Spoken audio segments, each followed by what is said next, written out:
आप सभी पुराणों का अध्ययन करें, शास्त्रों का अध्ययन करें और गहराई से चिंतन करें तो हरि और हर में किंचित भी अंतर नहीं है।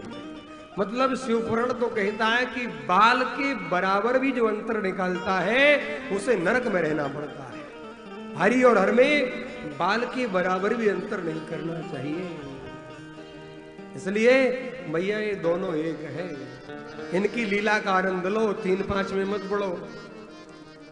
आनंद लेते रहो और मस्ती में झूमते रहो, इसी में कल्याण है। आज आगे की कथा में महाराज स्वयंभू मनु शतरूपा का पावन चरित्र आया है और इनकी कथा भागवत में बड़े विस्तार से है। आकुति, देवहूति, प्रसूति 3 बेटियां हुई, 2 बालक हुए, उत्तानपाद और प्रिव्रत 2 बालक भी हुए। स्वयंभू मनु शतरूपा। आज नाना प्रकार की बातें हो रही हैं समाज में, इसलिए बोलना पड़ता है। मनु जी ने मनुस्मृति की रचना की है और उसका लोग विरोध करते हैं। ये मनु जी के द्वारा बनाया गया सुंदर संविधान है और महाराज वर्षों बीत गए। मैंने संत ने मुझे बताया बड़ी सुंदर बात। राजस्थान हाई कोर्ट है ना, राजस्थान हाई कोर्ट के बाहर आज भी मनु जी की मूर्ति लगी हुई है। उसे हटाने की याचिका एक बार डाली थी किसी ने, हटा दिया जाए। ये जातिवाद के पोषक हैं। लेकिन जब निर्णय हुआ, तर्क दिया एक किसी महापुरुष ने, ये जातिवाद के पोषक नहीं है, तो हाई कोर्ट को निर्णय बदलना पड़ा। आज भी राजस्थान हाई कोर्ट के बाहर मनु जी महाराज की मूर्ति लगी हुई है। मनु जी ने कभी भी किसी प्रकार का जातिवाद नहीं फैलाया। मनु जी महाराज समाज को लेकर चले हैं। अच्छा एक बात बताएं, किसी को मनु जी से विरोध नहीं है, ये सब दिखावा। विरोध किससे है? तुम सनातन धर्म को क्यों मानते हो? तुम राम जी को क्यों पूजते हो? तुम भगवान कृष्ण को क्यों पूजते हो? तुम शंकर जी को क्यों पूजते हो? आप इनको क्यों पूजते हो? इनसे विरोध है। किसी मनु जी से कोई विरोध नहीं है। इनको मनु जी के विषय में ABCD नहीं आती जो मनु जी की स्मृति को जलाने की कोशिश करते हैं।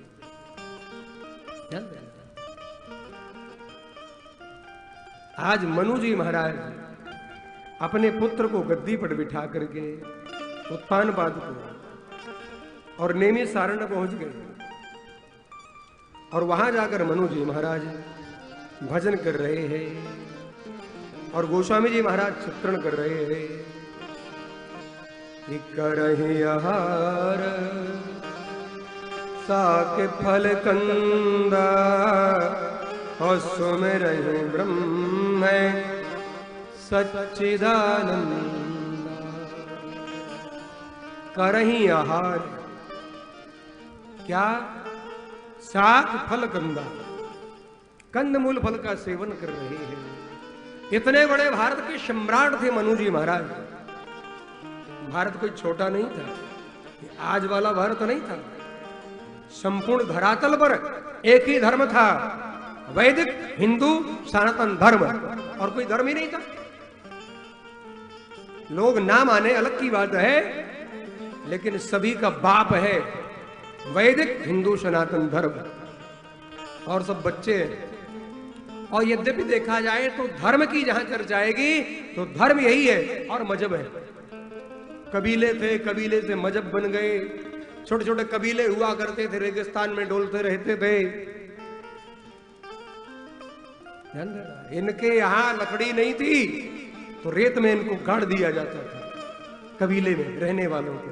वही परंपरा चली आ रही आज भी।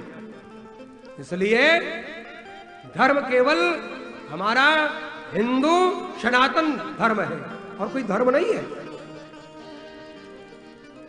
स्वयंभू मनु जी अपनी अर्धांगिनी शतरूपा के साथ तप कर रहे हैं।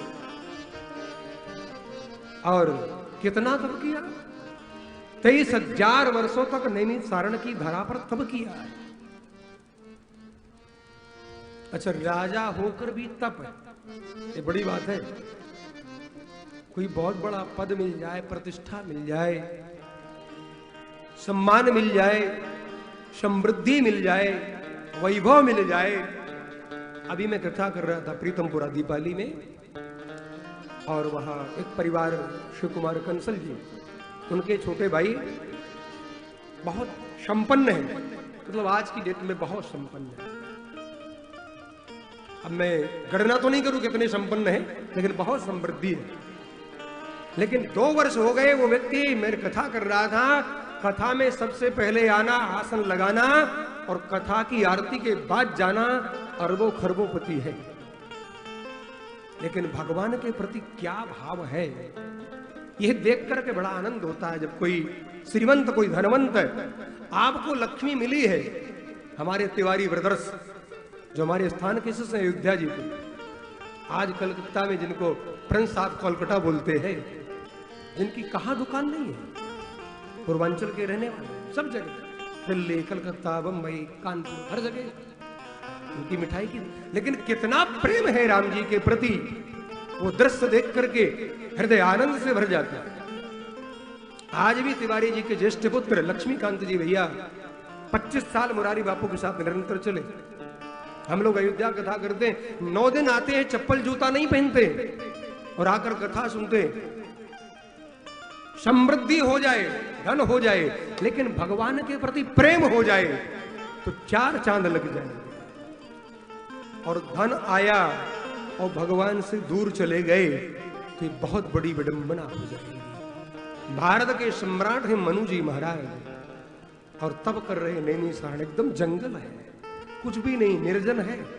अब तो नैमिषारण्य में थोड़ी कुछ विकास भी हो गया, पहले तो कुछ भी नहीं था, कोई जाता नहीं आता नहीं था, निर्जन था। आज मनु जी महाराज तब कर रहे नैमिषारण्य की धरा में, करही आहार साग फल कंदा, कंद मूल फल का सेवन कर रहे हैं। कितने दिन तब किया? 23,000 वर्ष तब किया। शरीर सूख गया, पति पत्नी दोनों का शरीर सूख गया। 10,000 वर्ष तक तो लिखा कि एक पैर से खड़े हो गए, हड्डियों का ढांचा रहे, कुछ बचा ही नहीं। अनेकों बार मांगो बर बहु भांति लुभाए, वरदान मांग लो, वरदान मांग लो, देवता आते हैं, मनु जी कुछ बोलते नहीं। इंद्र आए और भी देवता है, कुछ नहीं बोले।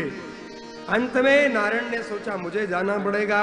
जब नारायण की सुंदर वाणी हुई, आकाशवाणी हुई, मनु जी का शरीर हिष्ट पुष्ट हो गया, जैसे मानो अभी भवन से आए हो, ऐसा हो गया। अब मनु जी से कहा, आप वरदान मांगे। मनु जी ने कहा आप वहीं रुक जाएं पहले। मेरे नारायण को भी मनु जी ने रोक दिया। बोले अब, बोले आप आए तो सही, लेकिन उस रूप में आए जिसका चिंतन कैलाश के शिखर पर बैठकर भगवान भोलेनाथ करते हैं, वो रूप मुझे चाहिए।